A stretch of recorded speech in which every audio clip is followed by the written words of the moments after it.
2 മണിക്കൂർ കഴിഞ്ഞതിന് ശേഷം അത് അസിസ്റ്റൻ്റ് ഡോക്ടർ വന്നിട്ട് എൻ്റെ കയ്യിൽ ഇങ്ങനെ തട്ടി അമ്മച്ചി എന്നും പറഞ്ഞ് വിളിച്ച് ഞാൻ കണ്ണ് തുറന്നപ്പോൾ എന്നോട് പറഞ്ഞു, ഒരു മിറാക്കിൾ സംഭവിച്ചാക്കണ്.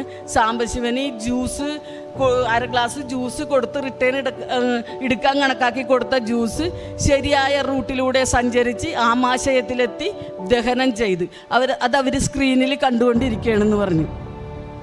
അപ്പം ദൈവമാതാവേ, പരിശുദ്ധാമ്മേ, അമ്മയും യേശു ക്രിസ്തുവും ഞങ്ങളുടെ കുടുംബത്തിന് നൽകിയ മഹാദയക്ക് ശതകോടി പ്രണാമം. എൻ്റെ പേര് ഷീബ. ഞാൻ എറണാകുളത്ത് പള്ളിപ്പുറത്ത് നിന്ന് വരുന്നു. എൻ്റെ ഹസ്ബൻഡിനുണ്ടായ ഒരു രോഗസൗഖ്യം പറയുവാനാണ് ഞാനിവിടെ വന്നിരിക്കുന്നത്. എൻ്റെ ഭർത്താവിന് ഒരു 9 വർഷം മുമ്പുണ്ടായ ഒരു ക്യാൻസർ ബാധിച്ച് പുലിയാമ്പുല്ലരി